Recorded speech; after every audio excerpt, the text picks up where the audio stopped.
প্রতিদিন একই ধরনের রুটি পরোটা তরকারি না খেয়ে যদি ভিন্ন কিন্তু টেস্টি কিছু টিফিন ট্রাই করতে চাও, তাহলে আজকের রেসিপিটা গুড বেটার অ্যান্ড বেস্ট। এতটাই টেস্টি হয় আর এত অল্প সময় ঝটপট করে তৈরি হয়ে যায় যে তোমরা দেখলেই বুঝতে পারবে। আর যদি দেখে বুঝতে না পারো তাহলে ঘরে তৈরি করো, তাহলেই কিন্তু বুঝতে পারবে।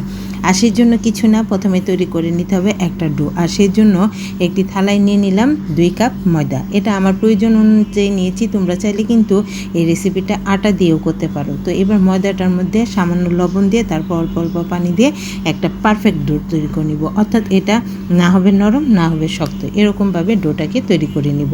আর ডোটা তৈরি হয়ে গেলে এবার ঢাকনা দিয়ে ঢেকে রেস্টে রেখে দেব। আর ততক্ষণে আমরা কিন্তু কিছু সবজি রেডি করে নিব। কতগুলো সবজি দিব, যার কারণে নাকি এই টিফিনটা খেতে বেশি স্বাস্থ্যসম্মত হবে। আর বাচ্চারাও দেখবে এভাবে তোমরা খুব সুন্দরভাবে সবজি খেয়ে নিতে পারবে। তাহলে সব দিক দিয়ে এটা কতটা স্বাস্থ্যসম্মত হতে চলেছে আশা করি তোমরা দেখেই বুঝতে পারবে। তো দেখো কতগুলো সবজি এখানে কেটে নিয়েছি আলু, বাঁধাকপি, গাজর, পেঁয়াজ এবং ক্যাপসিকাম। এবার সবগুলো সবজি একটি মিক্সিং বলে নিয়ে নিব। প্রথমে নিয়ে নিলাম ক্যাপসিকাম, এবার দিয়ে দিব গাজরটাকে গ্রেট করে নিয়েছি। আর তারপর এখানে দিয়ে দিলাম বাঁধাকপি কুচি, দিয়ে দিব এখানে আলুটাকেও আমি গ্রেট করে নিয়েছি। আর এতে করে ঝটপট করে সিদ্ধ হয়ে যাবে। তো দেখো আলুটাকে গ্রেট করে নেওয়ার পর দিয়ে দিব এখানে কাঁচামরিচ কুচি, দিয়ে দিব পেঁয়াজ কুচিটা একটু বেশি দিলে খেতে ভালো লাগে। সবগুলো উপাদান দিয়ে দিলাম, দিয়ে এবারে এখানে কিছু মশলা অ্যাড করে দেব। মশলা দিলে তো খেতে চটপটা লাগবে, তাই না? তো দেখো প্রথমে দিয়ে দিলাম চিলি ফ্লেক্স, এরপর এখানে দিব আমি চাট মশলাটা একটু বেশি করে দিতে চেষ্টা করব, তাতে চটপট লাগবে আর খেতে বেশি ভালো লাগবে। তারপর এখানে দেখো 1 প্যাকেট ম্যাগি মশলা দিয়ে দিলাম ভাজা জিরের গুঁড়ো, দিয়ে দিব ধনে গুঁড়ো, আর তারপর দিয়ে দিব একটু শুকনো মরিচের গুঁড়ো। সবার শেষে এখানে আমি অ্যাড করে দিব ধনেপাতা কুচি, দিয়ে এবার সবগুলো উপাদান খুব ভালো করে মিক্স করে নিব। আশা করি তোমরা একটা জিনিস খেয়াল করেছো, আমি কিন্তু এখানে কোনো ধরনের লবণ ইউজ করিনি। লবণটা দিলে পানি ছেড়ে দিবে, সেই জন্য লবণটা আমি এই পর্যায়ে অ্যাড করব না, লবণটা আমি অ্যাড করব পরে। তো দেখো একটা চামচের সাহায্যে সব কিছু খুব ভালো করে মিক্স করে নিয়েছি, এটাকে সাইডে রেখে দিব। আর ততক্ষণে আমাদের ডোর কিন্তু রেস্ট করা হয়ে গেছে। এবার এটাকে আরেকটু ভালো করে হাতের সাহায্যে মথে নিব। আর তারপর এই বড় লেচিটা থেকে ছোট ছোট করে লেচি কেটে নিব। মিডিয়াম সাইজের লেচিগুলো কেটে নিব, রুটি যেরকম হয় তার থেকে একটু বড় সাইজের করে আমি কেটে নিব, তাতে করে একসাথে অনেকগুলো টিফিন আমাদের তৈরি হয়ে যাবে। তো দেখতেই পাচ্ছ আমি কিন্তু ছোট ছোট লিচি করে নিচ্ছি। লিচিগুলো কেটে নিয়ে এবার আমরা চলে যাব রুটি বেলতে। তাহলে দেখতে পাচ্ছ এটা কিন্তু ঘরোয়া উপাদানে খুব সুন্দর এবং স্বাস্থ্যকর একটা টিফিন আজকে আমরা তৈরি করতে চলেছি। আর খেতে যে কী পরিমাণ টেস্টি হয় বিশ্বাস করো, একবার ঘরে তৈরি করো তাহলেই কিন্তু বুঝতে পারবে। আমার বাচ্চারা তো খেয়ে অনেক খুশি, তারা বলেছে এখন থেকে এই টিফিনটাই খাবো। তাহলে বুঝতে পারছো যে কী পরিমাণ টেস্টি, তোমরা ঘরে তৈরি করো তাহলেই বুঝবে। তো দেখো একটা লিচি নিয়েছি, আর তারপর এটাতে একটু ময়দা ছড়িয়ে দিয়ে রুটির মতো করে আমি বেলে নিব। রুটি যতখানি পাতলা করে বেলতে হয় এটাও ঠিক ততখানি পাতলা করেই বেলে নিব।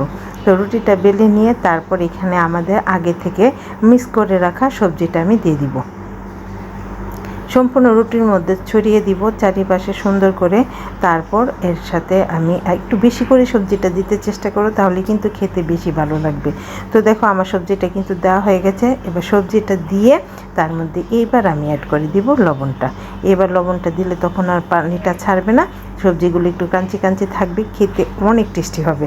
তো দেখো রুটির চারিপাশে আমি একটু পানি লাগিয়ে দিচ্ছি, এতে করে কি হবে বলো তো, রুটিটা যখন আমি রোল করব সুন্দর করে সব দিক থেকে লেগে থাকবে, তখন আর রুটিটা কিছুতেই ছুটে যাবে না।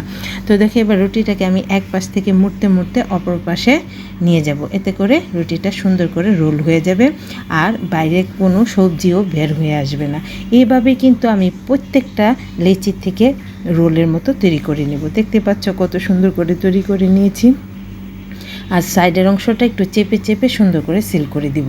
এভাবে সবগুলো তৈরি করে নেবে। আর তারপর চলে যাব চুলায়। আগে থেকে আমি পানি গরম করতে বসিয়ে দিয়ে তার উপর দেখো একটা সিদ্ধযুক্ত থালা দিয়ে দিয়েছি, আর তাতে একটু সুন্দর করে তেল ব্রাশ করে নেব, যাতে করে রুটিগুলো দেওয়ার পর রুটিগুলো আর লেগে না যায়, সেই জন্য একটু তেল ব্রাশ করে দিব। আর তারপর এক এক করে সবগুলো তৈরি করে রাখা নাস্তা আমি দিয়ে দিব। দেখতে পাচ্ছ আমার চারটা তৈরি হয়েছে। এবার এই চারটায় আমি একসাথে সুন্দর করে বিছিয়ে দিব, যেন একটার সাথে একটা লেগে না যায়। তো এভাবে সবগুলো দিয়ে এবার ডাকনা দিয়ে ডেকে এটাকে আমি 10 মিনিটের মতো বাপিয়ে নিব। এটা 10 মিনিটের মতো বাপাতে থাক। তার এতক্ষণে থেকে আরেকটা ব্যাটার তৈরি করে নিব।